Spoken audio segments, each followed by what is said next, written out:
अरे भाई, 500 साल से पहाड़ों की गहराइयों में छुपा बैठा था मैं, और इतने लंबे टाइम के बाद फाइनली मैं सेंट रेलम के पीक पर पहुंच ही गया। अपनी इस अचीवमेंट पर थोड़ा भौकाल झाड़ते हुए मैं पहली बार उस घाटी से बाहर निकला। पर किस्मत देखो, सीधे एक 10,000 साल पुराने डीमन लॉर्ड से टक्कर हो गई। अब भाई, हम दोनों अपने एरा के सबसे तगड़े सूरमा थे, तो हमारे बीच ऐसी भयंकर लड़ाई हुई कि आसमान डोल गया और चारों तरफ अंधेरा छा गया। लेकिन जैसे ही फाइट खत्म हुई, वो डीमन लॉर्ड तो दुम दबाकर रातों रात अपनी गुफा में जाकर छुप गया, और मैं वहां अपनी टूटी हुई तलवार पकड़े डर से कांपता रह गया। उस मोमेंट पर मुझे सच में शक होने लगा कि मुझसे जो ये सिस्टम जुड़ा है वो किसी लो लेवल दुनिया का तो नहीं है। वरना भाई, इस बात का क्या लॉजिक है कि 500 साल तक तपस्या करने के बाद भी मैं एक छोटी सी सफेद नागिन तक को नहीं हरा पाया। जब मुझे असली प्रॉब्लम समझ आई तो मैंने कल्टीवेशन का भूत दिमाग से निकाला और एकदम चिल सुस्त लाइफ जीने का फैसला कर लिया। एक दिन जब मैं हमेशा की तरह घाटी में टहल रहा था, मुझे एक लावारिस बच्ची मिली। उत्सुकता में मैंने अपनी स्पिरिचुअल सेंस से उसकी कंडीशन चेक की तो भाई साहब,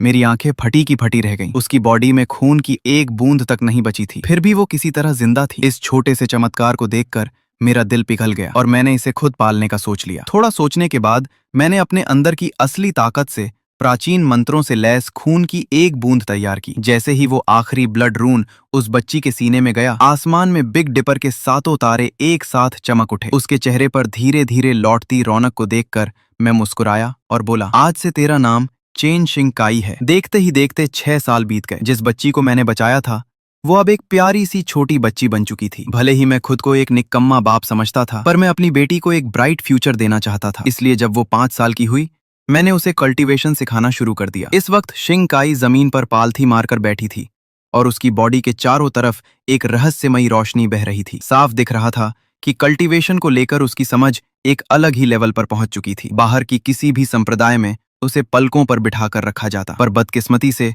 उसका बाप दिन भर बस आराम फरमाने और मक्खियां मारने में बिजी रहता था। इसी वजह से मुझे रत्ती भर भी अंदाजा नहीं था कि उसका टैलेंट कितना खूंखार है। शाम होते ही शिंग काई अचानक उछलकर खड़ी हो गई और चिल्लाई, डैडी, मुझे अपना कल्टीवेशन बॉटलनेक फील हो रहा है। मुझे लगता है मैं बहुत जल्द तोंगुआन रेलम में ब्रेक थ्रू कर लूंगी। मैं मुस्कुराया और बोला, अरे वाह, मेरी शिंग काई तो बड़ी हैवी ड्राइवर निकली। चलो, इसी खुशी में आज रात डैडी तुम्हारे लिए क्रिस्पी मशरूम स्नैक्स बनाएंगे। उसकी आंखें तुरंत चमक उठी। Yes yes, I love you daddy, सबसे ज्यादा। वो खुशी खुशी फुदकती हुई हमारे लकड़ी के कैबिन की तरफ भाग गई। उसकी उस छोटी सी हंसती खेलती शक्ल को दूर जाते देख मेरा सारा स्ट्रेस एकदम छू मंतर हो गया। दूसरी तरफ पहाड़ के उस पार एक बुरी तरह जख्मी ग्रे भालू अपनी जान बचाकर भाग रहा था। वो इतना थक चुका था कि पहाड़ की तलहटी में आकर बेहोश होकर गिर पड़ा। न जाने कितने टाइम बाद फाइनली उस भालू की आंख खुली। सामने देखते ही उसे एक छोटी इंसानी बच्ची दिखी जो उसे बड़े कौतूहल से निहार रही थी। भालू तुरंत अलर्ट हो गया और गुर्राने लगा। भले ही वो एक बच्ची थी, पर वो ऑलरेडी तोंगुआन रेलम तक पहुंच चुकी थी। अगर ये जिंदा रही और ऐसे ही बढ़ती रही तो फ्यूचर में इंसानों को एक और सेंट वेनरेबल मिल जाएगा। उस स्पिरिचुअल जड़ी बूटी के बारे में सोचकर, जिसे उसने 300 साल तक पाला था और इंसानों ने चुरा लिया था, उसका खून खौल उठा। सालों ने मेरी कीमती जड़ी बूटी चुरा ली। अगर मैं इनके एक होने वाले सेंट वेनरेबल को अभी निपटा दूं तो मेरा हिसाब बराबर हो जाएगा। यही सोचकर उस ग्रे भालू ने अपनी बॉडी में बची कुची आखिरी ताकत बटोरनी शुरू की। पर इससे पहले कि वो कुछ कर पाता, शिंग काई ने अपनी मासूम आवाज में आवाज लगाई, डैडी जल्दी आओ, ये भालू होश में आ गया है। फिर उसने धीरे से जोड़ा, और अगर आसपास कोई बड़ा भालू हो तो उसे भी निपटा देना। जैसे ही उस ग्रे भालू के अंदर से थोड़ी सी भी मारने की नीयत निकली, उसे महसूस हुआ कि आसमान से एक भयंकर दबाव उसके ऊपर टूट पड़ा है। उसकी बॉडी कंट्रोल के बाहर होकर कांपने लगी। रही बात मेरी, तो मैं कोई ढील नहीं देना चाहता था। सालों पहले उस छोटी सफेद नागिन ने जो सदमा दिया था, उसकी यादें अभी भी एकदम ताजी थी। इसलिए मैंने बड़े ध्यान से अपनी स्पिरिचुअल सेंस से उस भालू को टटोला, और भाई वो तो सच में पिद्दी निकला, बुरी तरह जख्मी और लाचार। असल में वो मेरी बेटी से बस 19-20 ही ज्यादा ताकतवर था। ये देखकर मेरी जान में जान आई। मैं आगे बढ़ा और कैजुअली उसके कूल्हे पर एक लात रसीद कर दी। वो ग्रे भालू अभी रहम की भीख मांगने ही वाला था कि शिंग काई ने उत्सुकता से पूछा, डैडी, ये कोई नॉर्मल भालू है या वो अजीब से डीमन बीस्ट्स में से एक है? ये सवाल सुनते ही भालू तुरंत पीठ के बल लेट गया, अपना पेट ऊपर कर दिया और दुनिया का सबसे सीधा और मासूम चेहरा बना लिया। मैंने प्यार से शिंग काई का सिर सहलाया और कहा, अगर ये कोई डीमन बीस्ट होता तो डैडी को इसका काम तमाम करना पड़ता, पर इसकी हरकतों से तो ये एकदम आम ग्रे भालू लग रहा है। मैं इस पर एक पाबंदी लगा देता हूँ, फिर तुम इसे पालतू बनाकर रख लेना। शिंग काई तुरंत एक्साइटेड हो गई, सच्ची मतलब? अब मेरे पास खेलने के लिए एक दोस्त होगा। Thank you daddy. दूसरी तरफ वो ग्रे भालू मन ही मन अपनी पीठ थपथपा रहा था कि क्या दिमाग चलाया है साले ने। अगले ही पल उसने अपना रोएंदार सिर शिंकाई के हाथ पर रगड़ दिया। मैंने सोने जैसी चमकती एनर्जी की एक लहर बनाई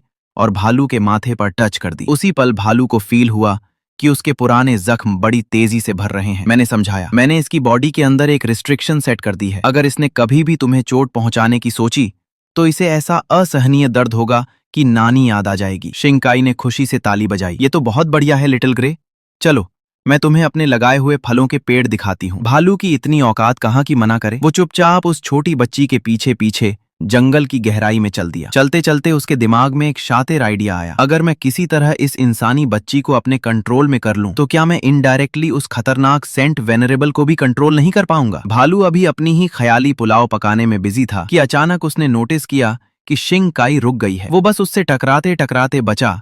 पल भर में उसकी सिट्टी पिट्टी गुम हो गई। ये छोटी लड़की क्या कर रही है भाई? अगर मैं गलती से भी इससे टकरा गया तो 10 जन्म भी कम पड़ेंगे इसकी कीमत चुकाने के लिए। जैसे ही उसके दिमाग में शिंकाई के लिए जरा सा भी गुस्सा आया, उसका दिल इतनी जोर से धड़कने लगा मानो अभी फट जाएगा। दर्द इतना भयंकर था कि वो चक्कर खाकर जमीन पर गिर पड़ा और तड़पने लगा। न जाने कितने लंबे वक्त बाद वो दर्द धीरे धीरे कम हुआ। भालू के शरीर में रत्ती भर भी जान नहीं बची थी। वो वहां एक मरे हुए कुत्ते की तरह पड़ा था। अचानक शिंकाई का छोटा सा चेहरा उसके ऊपर मंडराया। वो एक शरारती मुस्कान के साथ बोली, डैडी की लगाई हुई पाबंदी सच में बहुत तगड़ी है लिटिल ग्रे। तुम अभी मुझे जान से मारने का सोच रहे थे ना? भले ही वो ग्रे भालू अंदर तक कांप रहा था, फिर भी उसने खुद को एकदम मासूम और कंफ्यूज दिखाने की पूरी एक्टिंग की। उसका ऐसा जोकर जैसा मुंह देखकर शिंकाई खिलखिलाकर हंस पड़ी। लिटिल ग्रे, अगर मैंने पहले कई बार बात न काटी होती तो तुम्हें क्या लगता है मेरे पापा ने अब तक तुम्हारे कीमे नहीं बना दिए होते? बात करते करते उसने प्यार से उसका रोएंदार सिर थपथपाया। पता नहीं क्यों पर मेरे पापा को डीमन बीस्ट से सख्त नफरत है। ये शब्द सुनते ही वो ग्रे भालू तुरंत घुटनों के बल बैठ गया। शिंकाई ने शांत आवाज में कहा, खड़े हो जाओ, मुझे खेलने के लिए कोई चाहिए, पर मुझे धोखेबाज लोग पसंद नहीं है। डैडी हमेशा कहते हैं कि दोस्तों को एक दूसरे से ईमानदार होना चाहिए। फिर वो मुस्कुराई और बोली, लेकिन तुम मेरे दोस्त नहीं हो, तुम मेरे पेट हो। भालू वहीं का वहीं जम गया। शिंकाई ने अपनी बात जारी रखी, इसलिए मुझे तुमसे ईमानदार होने की कोई जरूरत नहीं है, पर तुम्हें हमेशा मुझसे वफादार रहना होगा, समझे? उस मोमेंट पर उस ग्रे भालू को फाइनली समझ आ गया कि दिमाग के मामले में कि छोटी बच्ची उससे कोसों आगे है। उसके दिमाग के सारे छोटे मोटे प्लान पल भर में हवा हो गए। अब वो बस ये जानना चाहता था कि भाई ऐसा कौन सा माहौल है जिसने ऐसा डरावना छोटा मॉन्स्टर पैदा कर दिया। और उसे ये जानने में ज्यादा टाइम नहीं लगा, क्योंकि शिंकाई उसे किसी फलों के पेड़ दिखाने नहीं ले गई थी, बल्कि वो उसे एक छुपी हुई गुफा के पास ले आई थी। उस अंधेरी गुफा के एंट्रेंस को देखकर ग्रे भालू को अपनी नस्ल के खून से एक गहरा डर महसूस हुआ। भले ही उसे अंदर कुछ दिखाई नहीं दे रहा था, पर खुद को वहां से भागने से रोकने के लिए उसे अपनी पूरी इच्छा शक्ति लगानी पड़ रही थी। तभी शिंकाई खुशी खुशी गुफा के मुंह के पास भागी और चिल्लाई, मास्टर शियाओ, बाहर आओ, देखो मुझे एक नया पेट मिला है। कुछ ही पलों बाद गुफा से एक छोटी सी सफेद नागिन रेंगती हुई बाहर आई। उसने अपनी ठंडी आंखों से कैजुअली उस ग्रे भालू की तरफ देखा। उस एक पल में वो भालू इतना खौफजदा हो गया कि तुरंत घुटनों के बल गिर पड़ा। छोटी सफेद नागिन ने बस नफरत से उसे देखा। अब हमें उस बड़े बुद्धू भालू की टेंशन लेने की जरूरत नहीं है। जैसे ही शिंकाई ने ये कहा, उसने एक किताब निकाली जिसके कवर पर लिखा था, the overbearing saint venerable fell in love with me volume 2। उसने खुशी खुशी उसे ऊपर उठाया और बोली, मैंने ये वाली पूरी पढ़ ली है, मैं इसे तीसरे वॉल्यूम से एक्सचेंज करने आई हूँ। सफेद नागिन की आवाज में थोड़ी हैरानी थी। उसने जवाब दिया, इतनी जल्दी? फिर उसने धीरे से सांस खींची और वो दूसरा वॉल्यूम सीधे उड़कर उसके मुंह में चला गया। एक पल बाद उसने फिर से मुंह खोला और तीसरा वॉल्यूम सीधे शिंकाई के हाथों में जा गिरा। शिंकाई ने तुरंत किताब छुपाई और एक्साइटमेंट में कहा, थैंक यू मास्टर शियाओ। फिर उसके चेहरे पर एक टेंशन वाले भाव आए और उसने बात जारी रखी, ओ हाँ मास्टर, पिछले 6 महीनों से मैंने चाहे जितने हिंट्स दिए हों या जितना भी रोने और क्यूट बनने का नाटक किया हो, डैडी अभी भी मुझे ये बताने से साफ मना कर रहे हैं कि मेरी मम्मी कौन है। अब मुझे क्या करना चाहिए? सफेद नागिन ने शांति से जवाब दिया, जल्दी या देर से वो कोई ना कोई सुराग तो छोड़ेंगे ही। शिंकाई ने आज्ञाकारी बच्चों की तरह सिर हिलाया और कहा, ओके मास्टर। अपना काम पूरा होने के बाद वो मुड़ी और जाने के लिए तैयार हो गई। अपनी शिष्या को दूर जाते देख वो छोटी सफेद नागिन अचानक एक बेहद खूबसूरत औरत में बदल गई। उसका नाम जी होंगी था। सच तो ये था कि विंड डेमन वैली लौटने के बाद उसे एक बात समझ आ चुकी थी। उस वक्त उसके हारने की वजह ये बिल्कुल नहीं थी कि वो कमजोर हो गई थी, बल्कि वजह ये थी कि मैं ही कुछ ज्यादा ही पावरफुल था। इस एहसास ने उसके अंदर एक गहरी उत्सुकता जगा दी थी, इसलिए उसने छुप छुप कर मुझ पर नजर रखनी शुरू कर दी। लेकिन जिस चीज की उसे उम्मीद नहीं थी वो ये थी कि अचानक मेरी एक बेटी हो जाएगी। और भी अजीब बात ये थी कि उसने मेरे आसपास कभी किसी औरत का नामो निशान तक नहीं देखा था। इससे उसकी उत्सुकता और बढ़ गई। आखिरकार वो खुद को रोक नहीं पाई और खुद शिंकाई के पास पहुंच गई। देखते ही देखते वो दो अकेली लड़कियां,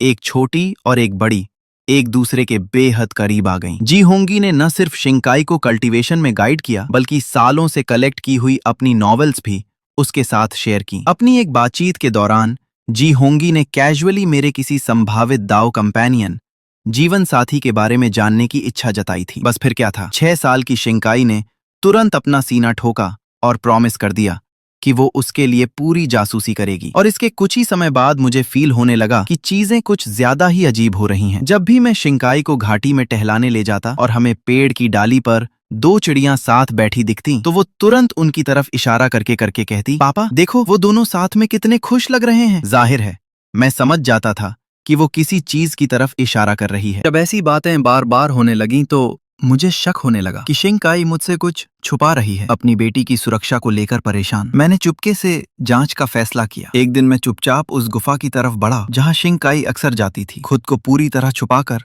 मैं दबे पांव गुफा के अंदर घुस गया। जैसे ही मैंने कदम रखा मुझे बर्फ के बिस्तर पर सोती हुई एक अकल्पनीय रूप से खूबसूरत महिला दिखाई दी। उसका वो होश उड़ा देने वाला चेहरा देखते ही मेरे माथे पर ठंडा पसीना आ गया। मुझे सोचने की भी जरूरत नहीं थी, वो कोई आम इंसान तो कतई नहीं हो सकती थी, लेकिन इसने मुझे और उलझा दिया। इस रहस्यमयी औरत का मेरी बेटी के साथ क्या रिश्ता था? ढेरों सवालों और घबराहट के साथ मैं बिना कोई आवाज किए चुपचाप गुफा से पीछे हट गया। पिछले साल जब मैं घाटी में फूल चुन रही थी तब मेरी मुलाकात मास्टर शियाओवाई से हुई थी, शिंकाई ने मासूमियत से बताया। मास्टर शियाओवाई कमाल हैं, वो मुझे कल्टीवेशन सिखाती हैं और बहुत सी मजेदार कहानियां भी सुनाती हैं। ये सुनकर मैंने थोड़ी भौहें सिकोड़ी और पूछा, इतनी बड़ी बात हो गई और तुमने पापा को नहीं बताया? शिंकाई का चेहरा तुरंत मासूमियत से भर गया और उसने जवाब दिया, मास्टर शियाओवाई ने मुझे इसे सीक्रेट रखने को कहा था। मैं बस एक बेबस आह भर कर रह गया। तो वो रहस्यमयी महिला असल में मेरी बेटी की मास्टर थी। जब मैं अपनी बेटी से जुड़ी इन सब बातों से परेशान था, ठीक उसी समय सेंट्रल स्टेट की इंपीरियल सिटी में एक बिल्कुल अलग नजारा चल रहा था। हजारों कल्टीवेटर्स हेवनली मॉन्यूमेंट पवेलियन के सामने जमा थे और सदियों में एक बार होने वाली हेवनली मॉन्यूमेंट सेरेमनी का इंतजार कर रहे थे। ये मॉन्यूमेंट्स मानव जाति की सबसे बेहतरीन प्रतिभाओं का रिकॉर्ड रखते थे। ह्यूमन मॉन्यूमेंट नई पीढ़ी के सबसे होनहार युवा जीनियसों की लिस्ट दिखाता था। अर्थ मॉन्यूमेंट सेंट रेल्म से नीचे के सबसे मजबूत कल्टीवेटर्स को रैंक करता था और हेवन मॉन्यूमेंट मौजूदा दौर के सभी सेंट वेनरेबल्स का रिकॉर्ड रखता था। जैसे ही एक गोल्डन आर्मर वाले गार्ड ने जोर से ऐलान किया, मॉन्यूमेंट खोलो, ह्यूमन मॉन्यूमेंट पर तुरंत चमकते हुए सुनहरे शब्द उभरने लगे। रैंक 100 श्वांतियन स्वॉर्ड सेक्ट के लुमिंगवान, रैंक 99 पर्पल मिस्ट पैलेस के लानो, rank 98 nine heavens thunder pavilion के क्यू। एक के बाद एक नाम सामने आते गए और भीड़ ईर्ष्या से देखती रही। जब है ग्रेट जो डायनेस्टी की प्रिंसेस जिंगसू का सुनहरा नाम तीसरे नंबर पर आया तो पूरा स्क्वायर सदमे से चिल्ला उठा, प्रिंसेस जिंगसू सिर्फ तीसरे नंबर पर है तो टॉप 2 कितने कमाल के होंगे। जल्द ही दूसरे स्थान का नाम सामने आया, लिंगजो के होंग परिवार के होंग शियांग लोंग। उसी समय सभी के सामने एक 5 साल के बच्चे की छवि दिखाई दी। उसकी बाईं आंख एक अजीब कीड़े की पुतली जैसी थी, जबकि उसकी दाईं आंख के अंदर 3 खून जैसी लाल कड़ियां घूम रही थी। कोई तुरंत सदमे में चिल्लाया, heaven piercing saint body. Taichu sect का हेडमास्टर इतना एक्साइटेड हो गया कि उसने अपनी कुर्सी का आर्मरेस्ट ही तोड़ दिया। न सिर्फ उसके पास हेवन पियर्सिंग सेंट बॉडी है बल्कि इसमें सुप्रीम ब्लड भी है। जैसे ही ह्यूमन मॉन्यूमेंट ने उसकी प्रतिभा के सोर्स को ट्रेस करना शुरू किया, होंग परिवार के मुखिया होंग तियानकुई ने विजन को रोकने के लिए अचानक एक काला पर्दा फेंक दिया। क्या होंग परिवार का मुखिया ह्यूमन मॉन्यूमेंट में दखल देने की कोशिश कर रहा है? लेकिन अगले ही पल मॉन्यूमेंट की सुनहरी रोशनी ने उस काले पर्दे को आसानी से फाड़ दिया। विजन जारी रहा। सबने 2 नवजात बच्चों को पास पास लेटे देखा। बच्ची के ऊपर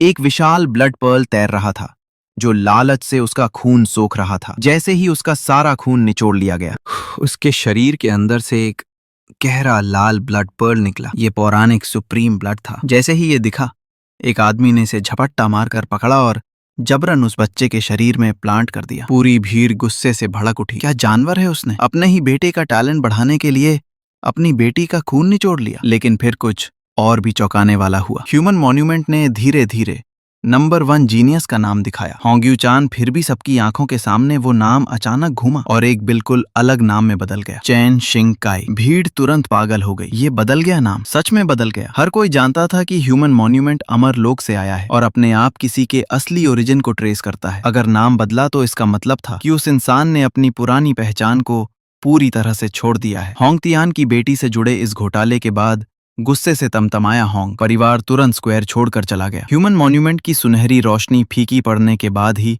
शोर मचाती भीड़ धीरे धीरे शांत हुई। जल्द ही अर्थ मॉन्यूमेंट ने अपनी रैंकिंग दिखाना शुरू कर दिया। रैंक 79। श्वानिंग सेक्ट के लीडर यिंग जुजू।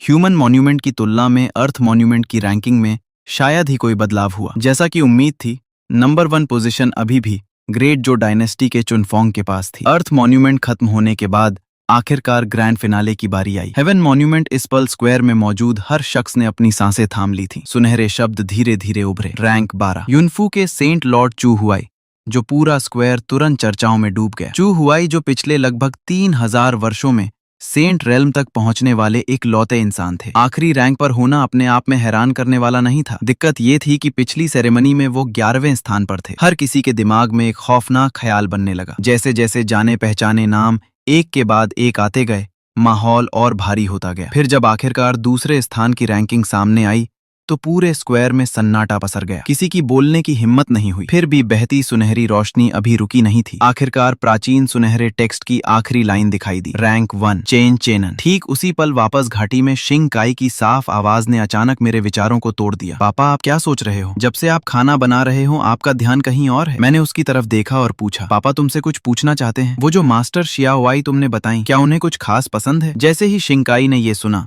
उसकी आंखें एक्साइटमेंट में चमक उठी। पापा, तो आप मास्टर शियाओवाई के बारे में सोच रहे थे? मैंने उसके छोटे से सिर को सहलाया और जवाब दिया, बिल्कुल, वो तुम्हारी कल्टीवेशन मास्टर है। तुम्हारे बड़े होने के नाते मुझे उनसे मिलकर ठीक से शुक्रिया अदा करना चाहिए। शिंग काई ने तुरंत निराशा में अपना सिर झुका लिया और धीरे से बुदबुदाई। मुझे लगा पापा आखिरकार समझ गए। फिर उसने दोबारा ऊपर देखा और कहा, मास्टर शियाओवाई को मजेदार चीजें सबसे ज्यादा पसंद है। पिछली बार मैंने उन्हें अपने हाथ से बना घास फूस का खिलौना दिखाया था। वो बहुत खुश हुई थी। ये सुनकर मैं चुपचाप सोचने लगा। अचानक मेरे दिमाग में एक अच्छा आइडिया आया। अगली सुबह जल्दी जब मैं शिंग काई को युनजो के ऊपर उसकी मास्टर से मिलाने ले जा रहा था, एक बूढ़ा आदमी उड़ती हुई तलवार पर हाथ में खून जैसी लाल जेड स्टोन लिए खड़ा था। ऐसा लग रहा था कि वो किसी चीज की लोकेशन सेंस कर रहा हो। एक पल बाद उसने दिशा बदली और तेजी से विंड डेमन वैली की तरफ उड़ गया। इस बीच शिंग काई और मैं गुफा के एंट्रेंस पर पहुंच चुके थे। वो एक्साइटमेंट में आगे भागी और चिल्लाई, मास्टर शियाओवाई! जैसे ही उसकी आवाज गूंजी, गुफा के सामने अचानक एक शालीन आकृति दिखाई दी। भले ही ये सिर्फ दूसरी बार था जब मैंने उसे देखा था, फिर भी मैं खुद को दोबारा देखने से नहीं रोक पाया। लेकिन उन 2 नजरों के बाद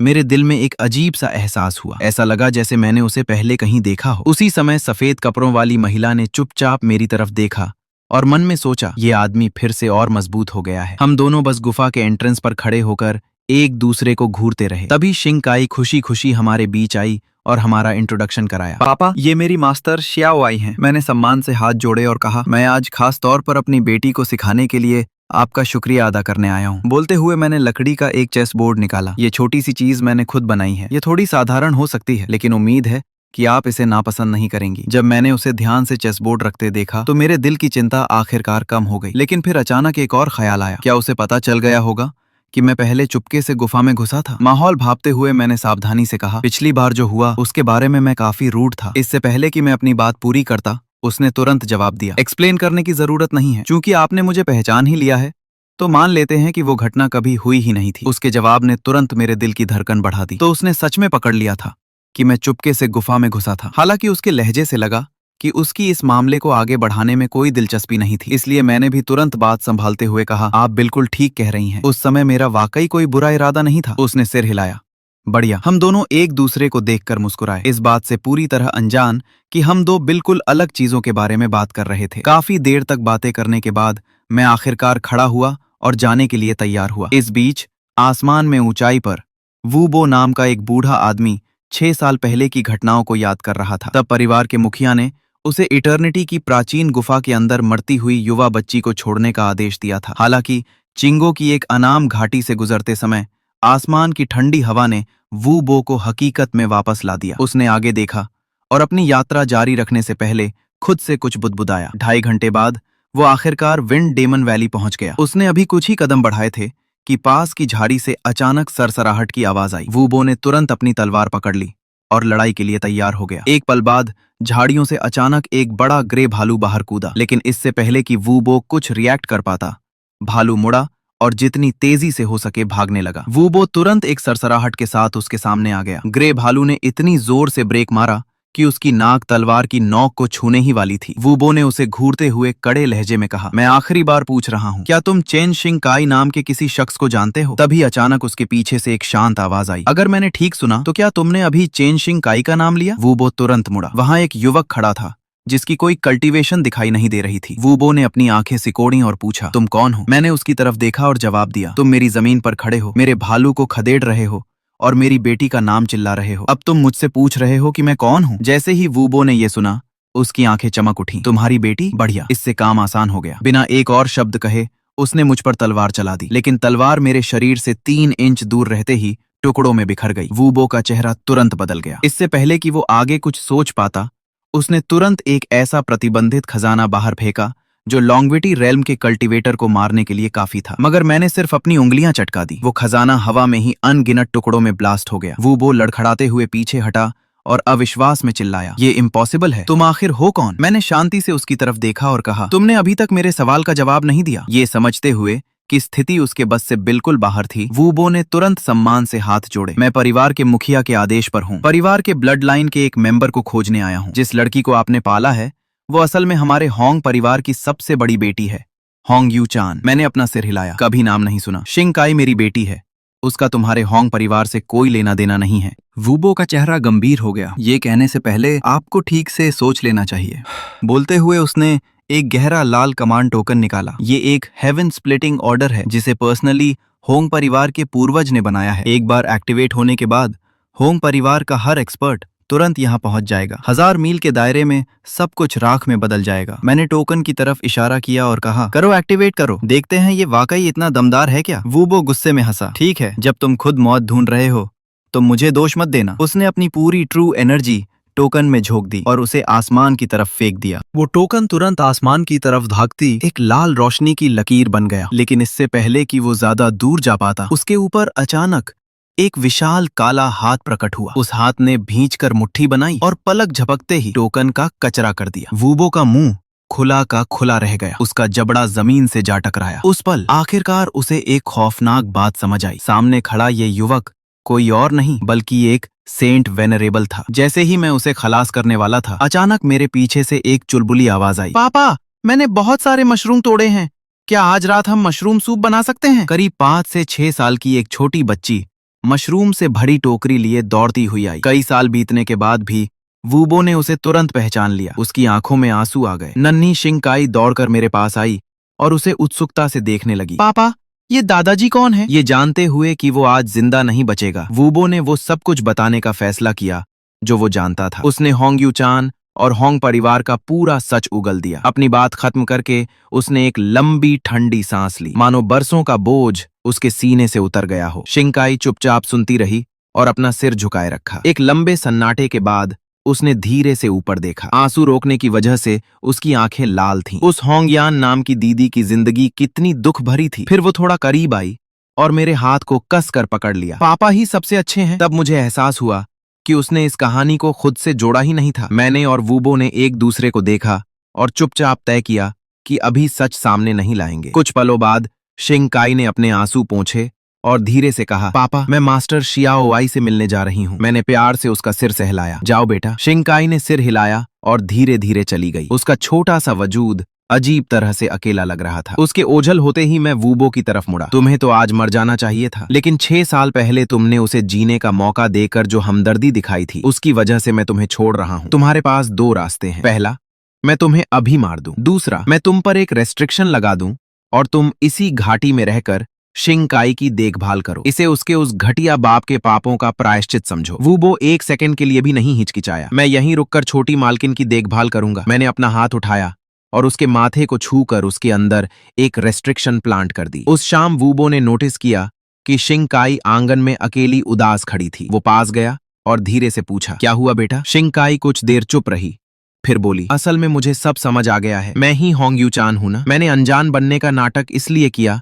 क्योंकि मैं नहीं चाहती थी कि पापा को लगे कि मैं उनकी सगी बेटी नहीं हूं। वूबो ने तुरंत उसे दिलासा दिया, छोटी मालकिन, ऐसा बिल्कुल मत सोचिए। ये बूढ़ा सेवक साफ देख सकता है कि आपके पिता आपसे सच्चा प्यार करते हैं। आप चाहे जिसकी भी बेटी बनकर पैदा हुई हो, उनके दिल में आप हमेशा उन्हीं की बच्ची रहेंगी। ये शब्द सुनते ही शिंकाई को काफी बेहतर महसूस हुआ। उसका मूड ठीक होते देख वूबो ने तुरंत टॉपिक बदल दिया, वैसे छोटी मालकिन, मुझे अभी तक आपके पिता का नाम नहीं मालूम। शिंकाई ने तुरंत गर्व से अपना सीना फुलाया, मेरे पापा का नाम चेन चांगान है। जैसे ही वूबो ने यह सुना, उसका मुंह फिर से खुला का खुला रह गया। दिन में दूसरी बार उसका जबड़ा जमीन पर गिरने को था। जिस शख्स ने छोटी मालकिन को गोद लिया था, वो असल में हेवन मॉन्यूमेंट का नंबर 1 सेंट वेनरेबल था, चेन चांगान। अगली सुबह मैंने आंगन में कदम रखा ही था कि अचानक मेरे दिमाग में सिस्टम की आवाज गूंजी, daily sign in successful, reward 30 साल का cultivation, additional reward supreme immortal art, avatar incarnation. मेरी आंखें तुरंत एक्साइटमेंट से चमक उठी। बिना वक्त गवाए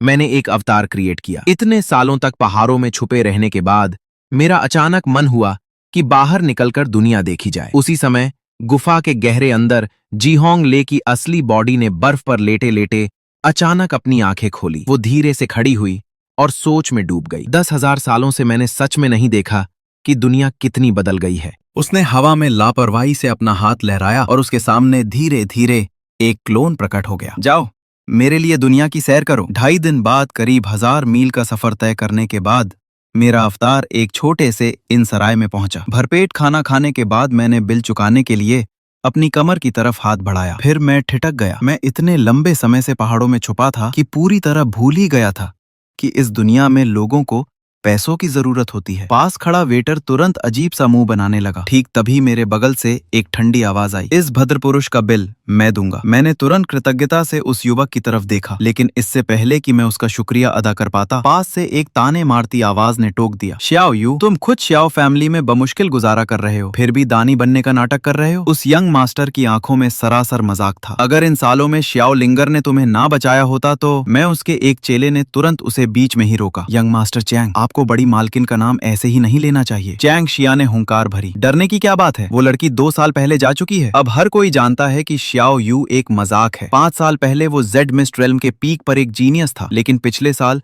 सिटी लॉर्ड के बैंक्वेट में वो एक बेसिक जेड मिस्ट टेक्निक तक परफॉर्म नहीं कर पाया। ये सुनकर मुझे तुरंत इंटरेस्ट आ गया। एक जीनियस यंग मास्टर जो अर्श से फर्श पर आ गिरा और अपनी ही फैमिली का कचरा बन गया। मैं इस स्टोरी लाइन को बहुत अच्छे से जानता था। हालांकि इस अवतार के पास केवल तोमतियान रेल्म के मिडिल स्टेज का कल्टीवेशन था, फिर भी ये इन जेड मिस्ट रेल्म के कल्टीवेटर से कोसों आगे था। इसलिए मैंने सीधे चैंग शिया की तरफ देखा और जोर से कहा, जिस तरह तुम दूसरों का मजाक उड़ाते हो वो सचमुच घिनौना है। चैंग शिया का चेहरा तुरंत ठंडा पड़ गया। बिना सोचे समझे उसने सीधे मुझ पर एक अटैक स्पेल फेंक दिया, लेकिन अगले ही पल मैं एक सरसराहट के साथ अपनी जगह से गायब हो गया। उस यंग मास्टर ने मुझे घूरते हुए चिल्लाकर पूछा, तुम कौन हो? तुम उस लूजर की मदद क्यों कर रहे हो? मैंने अपना सिर हिलाया और जवाब दिया, ना ना ना, पहली बात, इस छोटे भाई ने मेरे खाने के पैसे दिए हैं। दूसरी बात, लोगों को हर वक्त लूजर कहना बंद करो। क्या तुमने कभी वो कहावत नहीं सुनी, नदी का एक किनारा 30 साल तो दूसरा किनारा 30 साल। कभी किसी गरीब नौजवान को कम मत समझो। इतना कहकर मैं उसे सबक सिखाने ही वाला था कि अचानक हमारे बीच काले कपड़ों में एक मैनेजर आ धमका। रुको, वो चिल्लाया, चैंग फैमिली, श्याओ फैमिली, क्या आप दोनों सिटी लॉर्ड के नियम भूल गए? तनावपूर्ण माहौल तुरंत शांत हो गया। यंग मास्टर चांग ने श्याओ यू को बुरी तरह घूरा और कहा, मैंने सुना है तुम्हारी मंगेतर तुम्हारा रिश्ता तोड़ने यहीं आ रही है। देखते हैं तुम कब तक अपनी ये हेकड़ी दिखा पाते हो। इतना कहकर वो अपने चेलों के साथ चला गया। उनके जाने के बाद श्याओ यू और मैं साथ में इनसे बाहर आए। जाने से पहले उसने सम्मान से मुझे झुककर प्रणाम किया और कहा, किसी गरीब नौजवान को कम मत समझो। मैं इन शब्दों को हमेशा याद रखूंगा सर। फिर वो मुड़ा और अकेला चला गया। जैसे ही मैंने उसकी पीठ को दूर जाते देखा, मेरी नजर उसकी उंगली में मौजूद एक साधारण सी दिखने वाली ब्रॉन्ज रिंग पर पड़ी। तुरंत मेरे दिमाग में एक आइडिया कौन था। अगर मैं एक फ्यूचर प्रोटैगनिस्ट को तभी अपने साथ जोड़ लूं जब वो छोटा है और स्ट्रगल कर रहा है, तो क्या फ्यूचर में मेरा रिटायरमेंट पूरी तरह सिक्योर नहीं हो जाएगा? इसी सोच के साथ मैंने तुरंत एक इनविजिबिलिटी स्पेल कास्ट किया और उसके पीछे हो लिया। जैसे ही शाम का आसमान गहरा हुआ, शियाओ यू ने अपना सिर झुकाया और अपनी उंगली की ब्रॉन्ज रिंग को घूरने लगा। मास्टर याओ, वो भद्र पुरुष कोई बुरे इंसान नहीं लग रहे थे। रिंग से अचानक सफेद धुएं की एक लकीर बाहर निकली और तेजी से एक बूढ़े आदमी की आत्मा की शक्ल में बदल गई। वो अच्छे हैं या बुरे, ये कहना मुश्किल है, मास्टर याओ ने जवाब दिया, लेकिन वो बेहद रहस्यमयी हैं, खासकर तब जब हम इनसे बाहर निकले। उनकी आंखें साफ तौर पर इस ब्रॉन्ज रिंग पर रुकी थीं जहां मैं छुपा हूं। मुमकिन है कि उन्हें मेरे होने का पता पहले ही चल गया हो। श्याओ यू चौंक गया। पर क्या आपने नहीं कहा था कि लॉन्गविटी रेल्म से नीचे का कोई भी इंसान आपको डिटेक्ट नहीं कर सकता? मास्टर याओ ने गंभीरता से सिर हिलाया। बिल्कुल, इसीलिए मैं परेशान हूं। इस इंसान की गहराई का अंदाजा लगाना नामुमकिन है, यहां तक कि मैं भी उसके असली कल्टीवेशन को नहीं देख पा रहा हूं। श्याओ यू खामोश हो गया। अचानक मास्टर याओ के हाव भाव बदले। कोई आ रहा है। उनकी बॉडी तुरंत वापस धुएं में बदली और रिंग के अंदर गायब हो गई। कुछ ही पलों बाद एक बूढ़ा नौकर सामने आया। यंग मास्टर फैमिली हेड ने आपको मीटिंग हॉल में बुलाया है, जल्द ही। श्याओ फैमिली के डिस्कशन हॉल में पहुंच गया। जैसे ही उसने अंदर कदम रखा, कमरे में एक ठंडी महिला की आवाज गूंजी, तो ये है मेरा मंगेतर। पूरा हॉल तुरंत सन्नाटे में डूब गया। श्याओ यू ने शांति से हाथ जोड़े और कहा, मिस लिन, काफी समय हो गया। इससे पहले कि वो कोई जवाब देती, सफेद कपड़ों में एक युवक आगे बढ़ा। मेरा नाम बा मुफोंग है, तियानयुन सेक्ट का ट्रू डिसाइपल, और ह्यूमन मॉन्यूमेंट में मेरी रैंक 87 है। जूनियर सिस्टर किंग युआन ने तियानयुन सेक्ट की एंट्रेंस परीक्षा पास कर ली है। हम आज यहाँ इस शादी के एग्रीमेंट को कैंसिल करने आए हैं। उसी पल श्याओ यू के दादाजी आगे बढ़े। एक पीक ओरिजिन रेल्म के एक्सपर्ट का प्रेशर तुरंत हॉल में भर गया। यंग मास्टर बा, ये सगाई बरसों पहले लिन फैमिली के हेड ने खुद तय की थी। अगर इसे कैंसिल करना है तो लिन फैमिली के हेड को खुद आना चाहिए। बा मुफोंग गर्व से मुस्कुराया। मैं मौजूदा तियानयुन सेक्ट के मास्टर का पर्सनल डिसाइपल हूँ। मेरे पीछे किंग जो का सबसे मजबूत सेक्ट खड़ा है। क्या आपका मतलब है कि मेरा स्टेटस किसी सेकंड रेट फैमिली के हेड से कम है? श्याओ फैमिली के मेंबर्स के चेहरे तुरंत उतर गए। तब श्याओ यू के दादाजी ने उसकी तरफ देखा और पूछा, युए, तुम क्या सोचते हो? अगर तुम इस सगाई के कैंसिलेशन को रिजेक्ट करते हो तो हमारी श्याओ फैमिली उनसे आखिरी दम तक लड़ेगी। ये सुनकर श्याओ यू ने मन ही मन ताना मारा। वो अच्छे से जानता था कि उसके दादाजी किस तरह के इंसान हैं। वो बूढ़ा सियार तियानयुन सेक्ट से दुश्मनी मोल लेने का सारा ठीकरा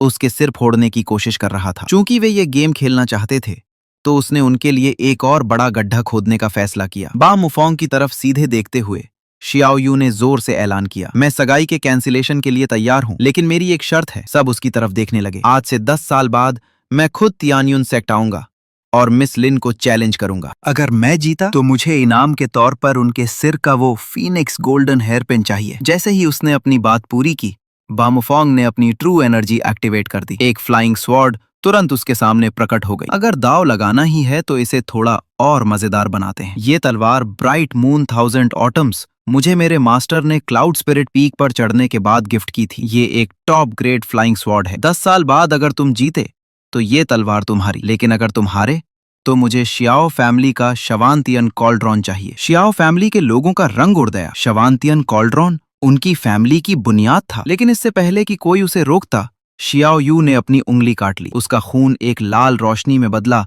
और आसमान की तरफ दौड़ गया। डन तियानयुन सेक्ट के ग्रुप के जाने के बाद श्याओ यू के दादाजी तुरंत गुस्से से फट पड़े। मूर्ख लड़के, तुम्हें श्याओ फैमिली के खजाने को दांव पर लगाने की इजाजत किसने दी? श्याओ यू ने शांति से जवाब दिया, दादाजी फिक्र मत कीजिए, मैं जानता हूं कि मैं क्या कर रहा हूं। फिर वो मुड़ा और चला गया। अपने छोटे और टूटे फूटे आंगन में लौटकर श्याओ यू को रिंग से मास्टर याओ की आवाज सुनाई दी, शानदार बच्चे, तुमने पूरी श्याओ फैमिली को अपने रथ से बांध दिया। श्याओ यू ने एक बेफिक्र मुस्कान बिखेरी। तो क्या हुआ? वैसे भी मेरे पास खोने के लिए कुछ नहीं बचा है। अगर मैं जीता तो बड़ा मुनाफा होगा, अगर मैं हारा तो मेरा कुछ नहीं जाएगा। अचानक उसके पीछे से एक दबी हुई हंसी आई। श्याओ यू तुरंत घूमा और उसने मुझे अपनी बाहें समेटे वहां खड़े देखा। ऊपर से मैं शांत और रहस्यमयी दिख रहा था, लेकिन अंदर ही अंदर मैं पागलों की तरह हंस रहा था। यह बिल्कुल परफेक्ट था। एक टूटा हुआ एंगेजमेंट रिंग में रहने वाले एक रहस्यमयी बूढ़े दादाजी और बदला लेने के लिए बेताब एक हारा हुआ जीनियस। इस बच्चे पर प्रोटैगनिस्ट के सारे बफ्स पहले से ही स्टैक्ड थे। श्याओ यू सावधानी से पीछे हटा और चुपके से अपनी उंगलियों के बीच 3 जहरीली चांदी की सुइयां दबा ली। मैं मुस्कुराया और कहा, रिलैक्स। फिर मैंने एक जेड बॉटल निकाली और उसकी तरफ उछाल दी। पहले इसे लो, ये तुम्हारी चोटों में मदद करेगी। जेड बॉटल ने हवा में एक खूबसूरत आर्क बनाया और श्याओ यू के हाथों में जा गिरी। जैसे ही उसने इसे खोला, मास्टर याओ की हैरान आवाज रिंग के अंदर से कांप उठी। ये तो 9 रेवोल्यूशंस सोल रेस्टोरेशन पिल है। ये मांस दोबारा उगा सकती है और मरते हुए इंसान को जिंदा कर सकती है। यहां तक कि जब मैं अपने पीक पर था, तब भी इस पिल को रिफाइन करने का मेरा सक्सेस रेट 30% भी नहीं था। श्याओ यू दंग रह गया। इतना कीमती तोहफा मैं इसे मुफ्त में एक्सेप्ट नहीं कर सकता। उसका रिएक्शन देखकर मैंने जानबूझकर एक रहस्यमयी चेहरा बनाया। श्याओ यू, क्या तुम मेरे डिसाइपल बनने के लिए तैयार हो? मास्टर याओ ने तुरंत उसे आगाह किया, इस आदमी की पहचान अनजान है, सावधान रहो। ये कोई जाल हो सकता है। लेकिन इस बार शियाओ यू ने चेतावनी को नजरअंदाज कर दिया। आखिरकार मैं ही वो शख्स था जिसने उसके दिल के अंदर बुझती हुई आग को दोबारा सुलगाया था। बिना किसी हिचकिचाहट के वो घुटनों के बल बैठ गया। मैं तैयार हूं मास्टर, कृपया अपने इस डिसाइपल का प्रणाम स्वीकार करें। मैंने उसे रोकने के लिए अपना हाथ उठाया। इतनी जल्दी नहीं, पहले तुम्हें एक टेस्ट पास करना होगा। यहाँ से 1000 मील पूर्व में एक अनजानी घाटी है। मैं वहां तुम्हारा इंतजार करूंगा। अगर तुम 3 दिनों के भीतर वहां पहुंच गए तो मैं तुम्हें ऑफिशियली अपना डिसाइपल स्वीकार कर लूंगा।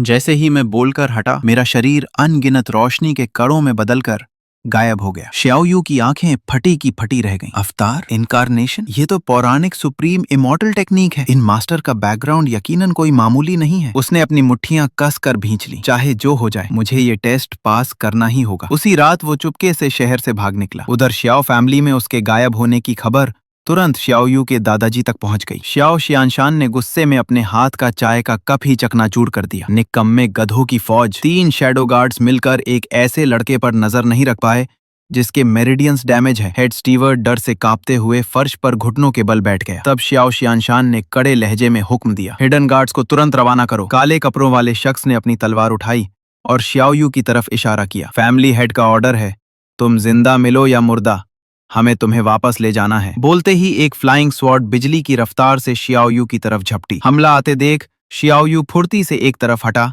और हवा में एक मेडिसिन बॉटल उछाल दी। वो बॉटल फ्लाइंग स्वॉर्ड से टकराकर तुरंत ब्लास्ट हो गई और चारों तरफ हरे जहर का धुआं फैल गया। जहर के जानलेवा होने के डर से शैडो गार्ड्स फौरन 10 दिशाओं में बिखर गए। शियाओ यू ने उस छोटे से मौके का फायदा उठाया और पास की नदी में छलांग लगा दी। पलक झपकते ही वो उनकी नजरों से ओझल हो गया। तीसरे दिन की सुबह तक अनगिनत मुसीबतें झेलने के बाद शियाओ यू आखिरकार एक गगनचुंबी चट्टान के पास पहुंचा। इस मोड़ पर वो पूरी तरह पस्त हो चुका था। उसके शरीर पर मौजूद जख्म हर कदम के साथ बदतर होते जा रहे थे। अगर रास्ते में मास्टर याओ ने अपनी बची खुची स्पिरिचुअल एनर्जी से उसे प्रोटेक्ट न किया होता तो हालात कहीं ज्यादा खतरनाक होते। आखिरकार घाटी नजदीक ही थी। ठीक तभी रिंग से मास्टर याओ की कमजोर आवाज आई, बच्चे, पिछले 10 सालों में मैंने जो एनर्जी जमा की थी वो पूरी तरह खत्म हो चुकी है। अब यहाँ से आगे तुम्हें खुद संभालना होगा। शियाओ यू ने दांत भींचे और पहाड़ से नीचे उतरने के लिए कदम बढ़ाए। अचानक पास ही कदमों की आवाज गूंजी। फिर कोई चिल्लाया, पकड़ो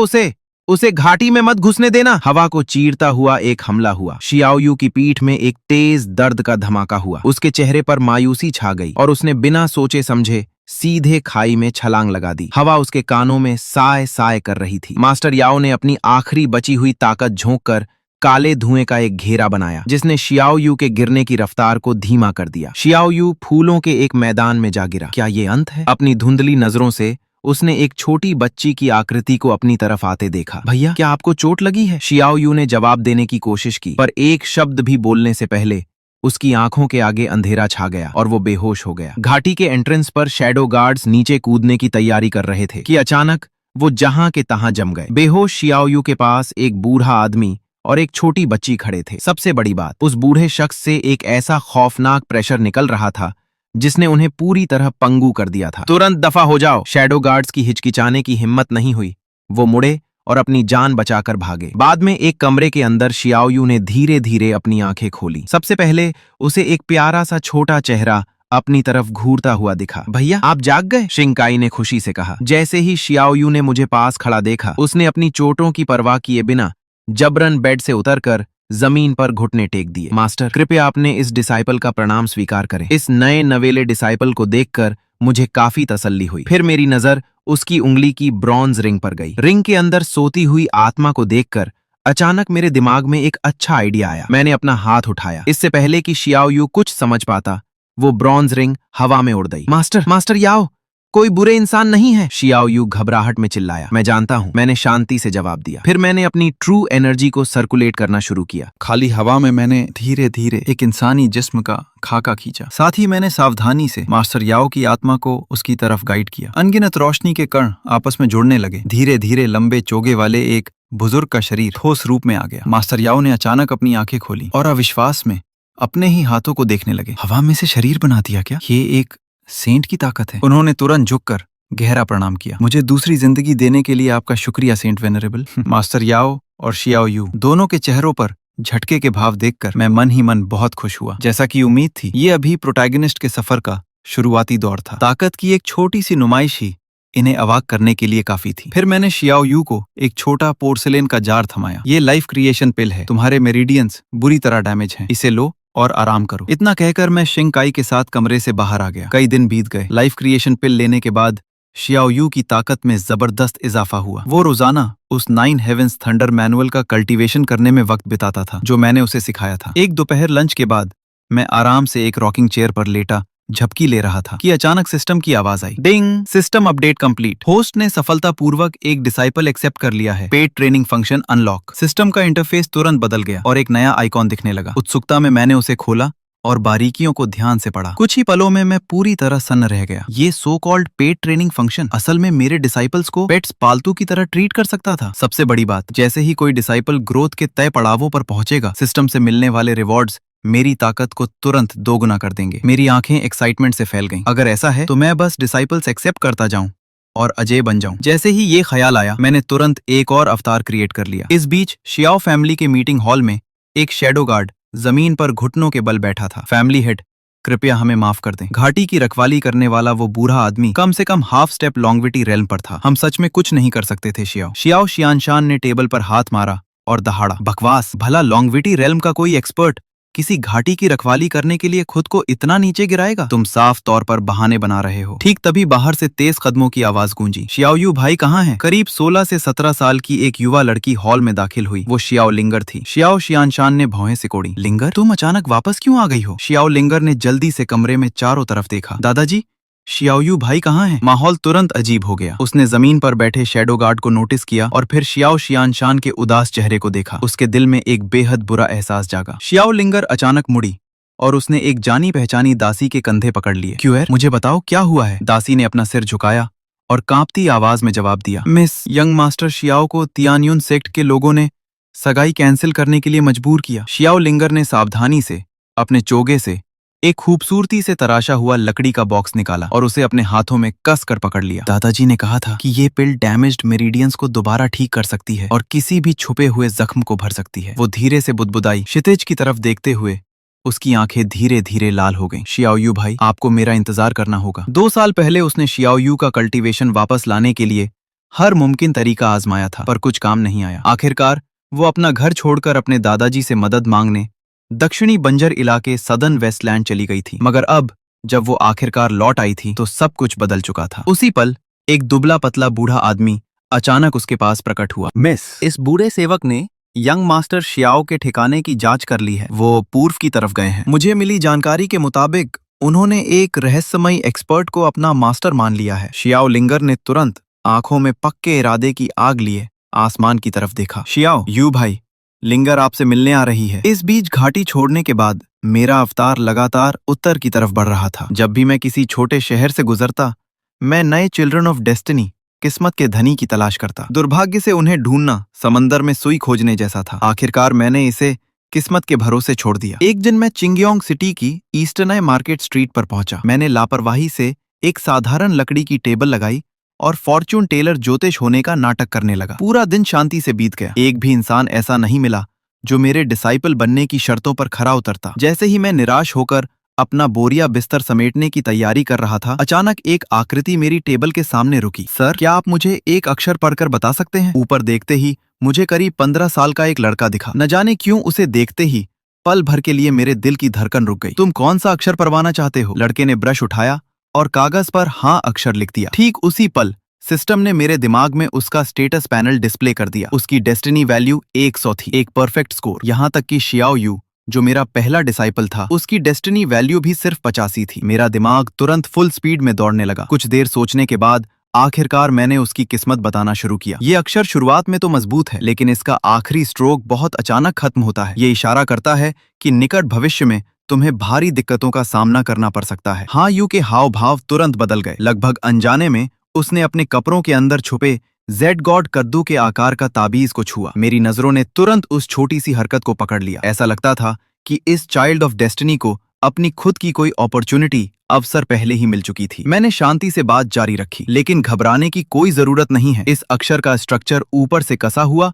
और नीचे से ढीला है। ये सफलता से पहले आने वाली कठिनाइयों को दर्शाता है। तुम्हारी किस्मत बताती है कि एक मददगार बेनिफैक्टर सामने आएगा और तुम्हें इस आपदा से उबरने में मदद करेगा। एक बार जब तुम इस परीक्षा से पार पालोगी तो तुम्हारा भविष्य असीम होगा। ये शब्द सुनकर हां यू ने आखिरकार राहत की सांस ली। आपकी गाइडेंस के लिए शुक्रिया सर। उसने अपना सिर झुकाया और अपनी जेब में हाथ डाला। मेरे कितने पैसे हुए? लेकिन जब उसने दोबारा ऊपर देखा तो मैं वहां से जा चुका था, एक अंधेरे कोने में छुपकर, जहां से मुझे कोई देख नहीं सकता था। मैं चुपचाप उसे ऑब्जर्व करते हुए सोचने लगा। इस तरह के चाइल्ड ऑफ डेस्टिनी को जबरदस्ती डिसाइपल नहीं बनाया जा सकता, उससे सिर्फ नाराजगी पैदा होगी। अगर मुझे उसका मास्टर बनना है तो पहले मुझे उसकी किस्मत में लिखा वो मददगार बनना होगा। मेरे शब्दों से हैरान हां यू जैसे जैसे धीरे धीरे आगे बढ़ रही थी। मैं एक इनविजिबिलिटी स्पेल का इस्तेमाल करके चुपचाप उसके पीछे हो लिया। उसी समय हेवनली सीक्रेट्स पवेलियन के अंदर 1 घंटा इतनी जोर से गूंजा कि पूरी इमारत हिल गई। एक उलझे हुए हाव भाव वाले बुजुर्ग ने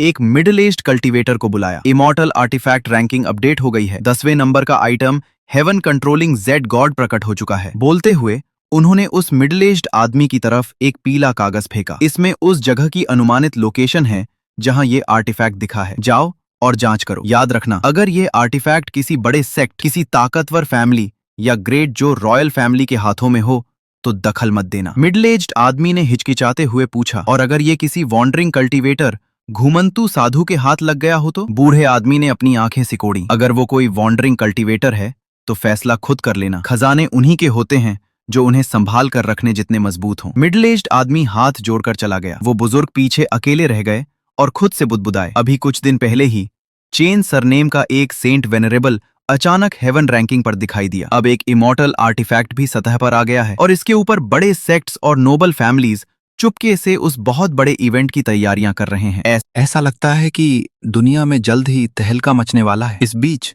एट फ्रेग्रेंस सेक्ट के मेडिसिन गार्डन के अंदर हान यू अपने हाथों में मौजूद जेड गॉड को देखते हुए कांप रही थी। आखिर ये चीज क्या है असल में? वो बस अपने इस अकेले छोटे से आंगन को थोड़ा जीवंत बनाना चाहती थी, इसलिए उसने एक छोटे से पौधे पर स्पिरिचुअल लिक्विड की एक बूंद टपका दी थी। लेकिन वो नन्हा पौधा, जिसकी मूल रूप से केवल 2 पत्तियां थीं, अचानक जोर जोर से हिलने लगा। पलक झपकते ही वो एक 7 लीफ स्पिरिट जिनसेंग में तब्दील हो गया। हान यू का चेहरा पीला पड़ गया। इसके बारे में कभी किसी को पता नहीं चलना चाहिए। उसने तुरंत उस जेड गॉड को अपने कपड़ों के नीचे एक सीक्रेट पॉकेट में छुपा लिया। फिर वो अपनी मौजूदा स्थिति के बारे में सोचने लगी। एल्डर मो आखिर क्या प्लानिंग कर रहे हैं? हाल ही में जब भी वो कल्टीवेशन करती, एल्डर मो चुपके से साए की तरह उस पर नजर रखते थे। उनकी आंखों में एक अजीब सा एक्साइटमेंट होता था जिससे उसकी रीढ़ में सिहरन दौड़ जाती थी। मैं इस तरह कल्टीवेशन जारी नहीं रख सकती। वो पहले से ही एक आगामी ब्रेक थ्रू, अगले स्तर पर पहुंचना के संकेत महसूस कर रही थी। आमतौर पर ये एक बहुत अच्छी खबर होनी चाहिए थी, लेकिन अब ये एक जाल जैसा लग रहा था। वो इस एहसास को दिमाग से निकाल ही नहीं पा रही थी कि जैसे ही उसका ब्रेक थ्रू होगा, कुछ बहुत भयानक घटित होगा। अचानक उसे चिंगयोंग सिटी में मिले उस फॉर्चून टेलर के शब्द याद आए, एक मददगार। वो बेबसी से बुदबुदाई, आप कहाँ हैं? मेरी गर्दन पर तो तलवार लटक रही है। उसे इस बात का अंदाजा नहीं था कि उसका सो कॉल्ड मददगार इस वक्त उसके कमरे के ठीक ऊपर छत पर खड़ा था। हान यू को धीरे धीरे सोता हुआ देख मैं थोड़ा मुस्कुराया, जैसा कि एक चाइल्ड ऑफ डेस्टिनी से उम्मीद थी। उसने पहले ही नोटिस कर लिया कि एल्डर मो कुछ छुपा रहे हैं, लेकिन अगर प्रोटैगनिस्ट सारी प्रॉब्लम्स अकेले ही सॉल्व कर लेगा तो भला मैं एक और डिसाइपल कैसे बनाऊंगा? रात की ठंडी हवा आंगन में धीरे से बही। अगले ही पल मैं चुपचाप हान यू के बेड के पास प्रकट हो गया। सोती हुई लड़की को देखकर मैंने एक थोड़ी माफी मांगती मुस्कान बिखेरी। फिर मैंने एक उंगली से उसके माथे को हल्के से छुआ। ट्रू एनर्जी की एक धारा चुपचाप उसके एनर्जी सी ऊर्जा के सागर में दाखिल हुई, जिससे उसे नींद में ही अपने ब्रेक थ्रू के आखिरी स्टेज को पूरा करने में मदद मिली। उसके बाद मैं एक बार फिर गायब हो गया और पीछे रह गई सिर्फ उसकी शांत सांसों की आवाज। अगर आपको ये वीडियो पसंद आई है तो फटाफट से वीडियो को एक लाइक कर दो और हमारे इस मून बॉक्स एनिमेशन चैनल को सब्सक्राइब कर दो ताकि ऐसी ही इंटरेस्टिंग वीडियो लाते रहें।